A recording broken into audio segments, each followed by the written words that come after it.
So you may or may not have heard about the Respect for Marriage Act being signed recently by Joe Biden, which repeals the Defense of Marriage Act, which is obviously similarly named, but does something very different. It banned federal recognition of same-sex marriage by limiting the definition of marriage to the union of one man and one woman, and it also allowed states to refuse to recognise same-sex marriages granted under the laws of other states as well. There was a need for this by the Democrats because they wanted to preemptively enshrine the legal right for same-sex marriage before Obergefell versus Hodges of 2015 was overturned. And the reason that they suspected it might be overturned is that after Roe v. Wade was overturned, Justice Clarence Thomas stated that other Supreme Court cases such as that one could be subject to the same level of scrutiny because he believes that they are more activist-y, I suppose. That it's judicial activism is the correct term. So they're worried that Clarence Thomas and some of the other conservative members of the Supreme Court are going to behave the same way that Democrat judges have behaved for the past 60, necessarily, 70 years. Because it is unconstitutional to force this sort of issue on the states. But it's become all too common for them to do this sort of thing. I wasn't too aware of what happened to create the legal case for gay marriage in the US. It was just one of those things where all of a sudden, back in 2015, everyone went, "Oh, gays can get married now," and that was it. So it was Obergefell. It's weird American names. I assume they're from like Wisconsin. I just call it Obergefell. Obergefell. Or Obergefell. Obergefell, who knows, v. Hodges is one of those legal precedents that wasn't signed into any law or anything, but they use it as the precedent to show that it is legal, despite the fact that the Defense of Marriage Act still meant that, the federal government weren't recognising, or at least... The states were allowed not to recognise it. The states were allowed not to, even though Obergefell versus Hodges made it so that the legal precedent made it so that they had to do gay marriage. Yes, yes. It basically forced the states to do this. All right. I think it was under the 14th Amendment as well. That's always fun when you can just get laws and particular practices and cultural things that your state wants, and they just get overturned because some judge says so. It's somewhat unsurprising, though, that Biden is forcing through things in a sort of unconstitutional way to support gay marriage. But that's how progressives have got all of their wins since the progressive era. We're not necessarily going to focus on that. We're not going to talk about the legal side of things. We're going to talk about the actual process of Joe Biden signing it, and more particularly who he invited to be there. But first, it's worth mentioning that we have an article by Luna on the website titled Trans Activists and Their Transgressions, where she talks, believe it or not, about the transgressions of trans people, which are many. I'm amazed you can fit them all in. Yes, sadly they are not the people of highest character, as far as I've noticed. So, to vindicate you almost immediately, here is an article from the Daily Mail, which is really good at documenting the background of these questionable people that Biden invited to the White House. And it's titled, Drag Queen Invited to White House for Marriage Equality Bill Signing tweeted, "The kids are out to sing and suck D," while another performed for children in a church. And that just makes sense that Biden would want this person there. And I'm going to read from the body of the article, because this is some pretty horrific stuff. So it says, among those who attended the White House's ceremony for the signing of the legislation codifying same-sex marriage were two drag queens, one of whom once tweeted, "The kids are out to suck D." And that is, they literally put D. I'm not abbreviating it, but you know what that means, right? I mean, it would be hard to try and sell it as anything else after you tweeted that out, wouldn't you? I mean, once again, Twitter seemingly doesn't care about things like this, or at least didn't care about things like this before Elon. Because as much as, free speech and all that, somebody says that, you're off my platform. I'm getting rid of you. But then again, Yoel Roth seems to, the previous head of trust and safety... You mean the guy who wrote an entire book about Grindr? Well, I think it was his PhD dissertation. Okay. But yes, he did a book as well, I think. Yeah, well, he wrote his PhD dissertation about why... teenagers should be allowed on Grindr because we need to encourage spaces for queer youth. You mean he was the head of trust and safety at Twitter, and While mysteriously they didn't remove any child porn? And as soon as he's gone, all of a sudden it starts to get cleared up. Within about 48 hours, yeah. It's absolutely ridiculous. Ugh. So it says, another performed for a group of kids in a church in New York in August where social pressure was put on students of Grace School to enjoy the show, which is a bit gross. Marty G. Cummings, a New York City-based drag queen and activist, was pictured at the event alongside fellow drag queen Britta Filter, which I believe... Why would you choose to take your name from a water filter? Britta is a manufacturer of water filters, and they've literally got filter in the name. It's like... Why? That's really of all the names to choose. I mean, I'm just going to throw this one out there. All those times, you know, the way that we constantly get, drag queens aren't inherently sexual or anything like that, even though, I mean, do you expect me... I've got eyes. I can see that they're very sexual. When you've got somebody who performs under the name Marty G. Cummings, spelled C-U-M-M, I don't think that you're going to slip that one past me. Sorry, mate. No. It's absolutely ridiculous they expect people to fall for this. It's mainly they just berate you until you submit. Just don't submit. That's the easy thing. Just don't submit. The article continues referring to this person as Filter, which I think is a bit ridiculous, but okay. Filter starred on season 12 of RuPaul's Drag Race. So supposedly a famous tranny, which makes it all the better, apparently. Ugh. I remember being made to watch that show, and my goodness. Yeah, I have spent plenty of time with my missus, and when she's been hanging out with all of her female friends, and women love that show for some reason. And I can only assume it's because women, being like pigeons, see bright colours, they see shiny things, they see lots of action and happiness and smiling, and it activates like the prehistoric Neanderthal part of their brain that just wants to... I don't know, be distracted. So you're saying women are basically magpies? Yes. I mean, wasn't this I'm already accidentally obvious? doing the Channel 4 Jordan Peterson interview. So, so what you're saying is... Except instead of me going, no, actually, here's what I mean, I'm just Chad, yes. It continues on to say, Cummings posted pictures on their Instagram page showing them in men's clothes on the Whitehouse lawn on their and it says, on their Instagram bio, Cummings described themselves as a non-binary drag artist. Why men's clothes? That's not very representative. No. Where was the queer representation? I thought queer was supposed to be like transgressing moral boundaries. So if you show us, oh no, John, what they actually looked like here, there they are in normal clothes. Oh no, I think I know who this... I've seen pictures floating around Twitter of this particular person. Oh dear, it's unbelievable, isn't it? Why would you invite these people? Well, most of these pictures I always see of drag queens, and it's the same when I have been subjected to RuPaul's Drag Race. They've always got their mouths wide open. They're always screaming about something. It's one of the... I mean, even beyond all of the weird, creepy sexual stuff, surely I just want to protect my own child's hearing. Stay away from the drag queens. They will deafen you. They'll blind you too, apparently. But yeah, I find it strange as well that they're just like, yeah, well, this isn't sexual. Then the Daily Mail has to blur some of the screenshots of what they do. And you have literally got Cummings in your name. And the Daily Mail isn't exactly a highbrow outlet. They'll get pictures of Kim Kardashian's behind and just be like, this is a news story. I have to read the news, and I despise this sort of thing. So if it's too much for the Mail, which is too much for me, it should be... You should be giving it your utmost scorn. So... it carries on to say, earlier this year, Cummings tweeted, the kids are out to sing and suck D, and in another message they said, anyone who thinks drag isn't for children is wrong. I mean, they just stated it, didn't they? Okay, I mean, all right. I mean, if you could just put your hands behind your back and we'll read you your rights and we'll get you right off to prison, all right, then that's a confession, right? Yes. Surely that's a confession. Drag is for kids. Drag is about kids sucking D. Okay, that's a hell of an admission right there.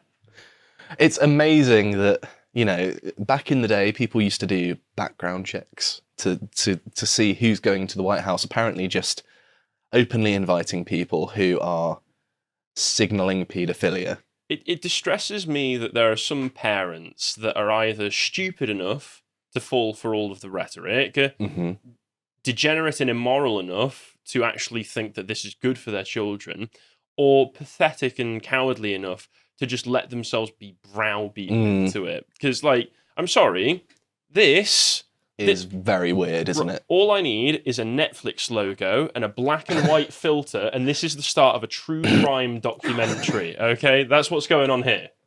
It's going to be like the Jeffrey Dahmer one. It's going to be tagged as LGBT. Yeah. And then they're going to freak out about it. It's got nothing to do with being gay. It's got nothing to do with them being drag queens. Why was Silence of the Lambs so compelling? I mean, why was Buffalo Bill such a believable character? I mean, I can't possibly tell you. So it carries on to say, Cummings posted a photo showing them with 3 fellow drag queens and a young child. The message read, he wants to perform with us next year. I mean, he might. Whether he should? No.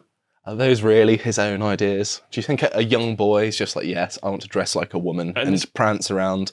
Kid looks like 5. Mince about. It looks like his teeth are still coming in. He wants to play Minecraft. That's what he wants to do. He yearns for the mines. I can see it. It carries on to say, in 2019, Cummings went viral after they were recorded singing the children's song Baby Shark to a 2-year-old whilst wearing thigh-high boots and shorts. So it keeps on getting worse, doesn't it? Well, sorry, if it weren't for the fact that this person's a drag queen, if it was just like a woman in that same outfit, you probably would still be like, that's kind of like a bit weird.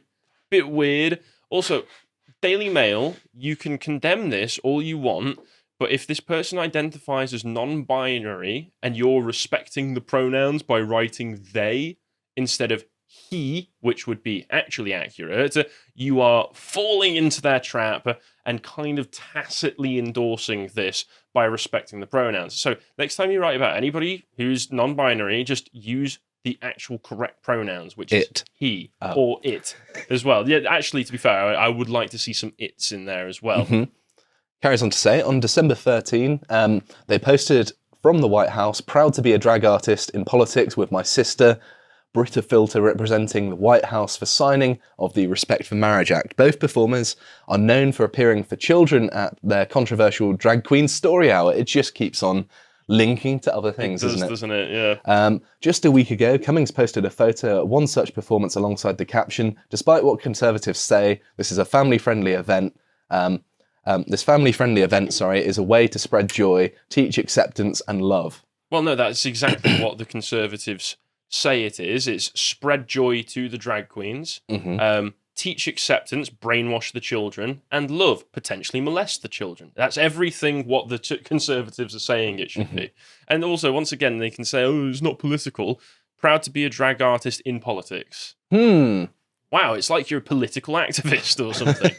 You've literally been invited to the White House. You can't claim to be oppressed when the White House... Yeah, you can say, oh, like 95% of the general public hates me. Yeah, but you've got the majority of the elites on your side, the ones in power, and that's what actually matters.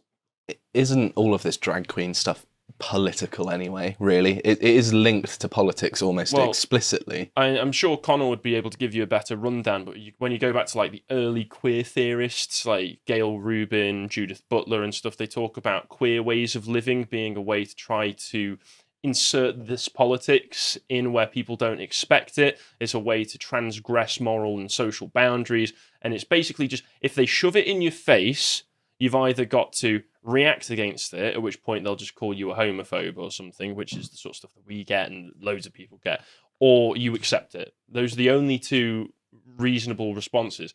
And when they say you're a homophobe, well, when they've got the entirety of the legal system behind them saying that, oh, you can't be a homophobe, you can't do this, you can't do that, they're gonna, make some victories. But I hope we can turn this around, but Biden has just signed this law into effect, so... It carries on to say, in 2020, Cummings tweeted, F the police, and yes, we want to defund the police. Yes, we want to abolish ICE. No, we won't settle for anything less. We'll continue to fight for this to happen. Not political. I feel like, this person who is doing sexual dances around children would probably have a vested interest in abolishing the police. I would say so. seeing as they're their main antagonist, they're the ones who are going to be like, yes, leave those kids alone, you're coming with me. That sounds a bit wrong, doesn't it? Oh dear. Like Officer Roger Waters shows up. Hey, leave them kids alone. I did think of that, actually. It continues to say, the drag queen also promoted a coffee brand named ACAB Coffee. Of course, ACAB meaning all cops are bastards. Bit of a generalisation, don't you think? Cummings regularly posted anti-police messages on their social media. Don't think it's particularly good optics on top of all of the other stuff for the people at the White House to invite someone like this, considering they've the official Biden line is to renounce defunding the police, isn't it? Yeah, if I remember, I don't remember what his initial position was during 2020 in the lead up to the elections. But as soon as he got in power, they all a lot of those Democrat cities seemed to go, "Well, that was a bad idea." Well, yes, the crime rates mysteriously shot up. I mean, who'd have thought that I thought if we stop over policing these criminal ghettos, that the people will just stop doing crime. Surely, as soon as the police leave, what happens is everybody joins hands across, like hold hands across America, whatever that was back in the 80s. You know, they all hold hands and start singing "Kumbaya." That's what I understood was supposed to happen. I think black communities in America have as much of a problem with over policing as they do over fathering, which is not at all. So it carries on to say, in August, Britta Filter performed for students at Grace Church High School, an independent Episcopal school that costs $57,000 a year. Imagine paying those fees for your child to then pretty much get... what is it? What's the official term? Like, sexually imposed upon? I don't know how you would put it. Brainwashed. I suppose that's a simpler way of putting it. That's a simpler way of putting it. I mean, groomed as well. That is a much better way of putting it. It's literally in the name of your segment. So it carries on to say, there was tons of social pressure to dance along and pretend like it was normal for sure, one unnamed student told the Post-Millennial, whether it be people tapping on the shoulder or telling them to stand up or just a collective staring contest at whoever wasn't totally participating. That's just slightly evil. Yes. Slightly evil, because that's just what they were doing back in the Cultural Revolution. The only way they could have made it closer to a Maoist revolution is if they all started pointing at them and berating them, which I'm sure they actually did. I remember being told off at school for not singing my hymns loudly enough. I'd just mumble them so I didn't have to sing because I was embarrassed. See, I was the opposite because back in my school, I was desperate for validation in primary school, and they used to give out little golden stars to those that they saw in the crowd, singing along with all their heart. So I would sing along with all my little heart to try and get that gold star. I never got one. I was out to destroy the system. What can I say? I was a suck-up, what can I say? I was licking the boot of big school. I was already a libertarian, fresh out of the womb. I was born that way. You came out sideways just to show your mum who's really boss. It carried on to say, another student said, immediately upon entering, there was a person handing out stickers with pride flags on them, unironically saying, take one or you're homophobic. And that's just the tactic. And it carries on to say, President Joe Biden signed the Respect for Marriage Act in a ceremony attended by thousands on the White House South Lawn. Both Cummings and Filter have performed for young audiences, with Cummings repeatedly putting on kids' shows in progressive communities like Provincetown, Massachusetts. Cummings wrote on their Instagram page, on the day of the event, y'all MAGA cult crazies get peed about a tweet where I call my friends kids and twist it to fit your narrative, but don't want to do anything to stop gun violence. I don't know why you would, in that context... Draw attention to that? No. I don't know why in the context of the original tweet you would call your friends kids when referring to them sucking D. That's a bit of a reach there. Bit of a reach. I fail to see that it's just a poor judgment call. I think there's something a bit more going on there. I also fail to see how this is MAGA cult crazies misinterpreting the original tweet. The original tweet's pretty blunt. Also, the idea that people who support Trump don't want to stop gun violence is a bit crazy. I mean, they want to stop immigration for one, which is a good way of stopping gun violence. They also want the inner city ghettos to become to have more police presence, so that gun crime and violence in those places and just crime in general goes down. So, and also when it comes to things like school shootings, which I think this is referring to, I think the line often is that it's not the guns that are doing it, it's the people who need mental health treatment, which is fair enough. Actually, if you banned all of the guns, there would still be the psychological impulse for people to want to do this. And we do. I think the problem is that even if you banned all of the guns in America, you wouldn't be able to collect all of them. Buyback circumstances might get a decent percentage of them, but they wouldn't work entirely. Excuse me, you'd still have people in the cartels bringing over illegal firearms from Mexico. You know, one of the things that we've known from experience is that when you put in these gun control laws in particular states and cities, they just don't work because people will find illegal routes of getting guns to where they need them anyway. But the notion that people on the right don't care about children being shot, I mean, leftists literally don't think the right are human. So yeah, it's unbelievable, really, because of course the right wants to solve the actual source of the problem, which is the motivation for people wanting to do it in the first place, rather than palliative measure of taking away the means of doing it.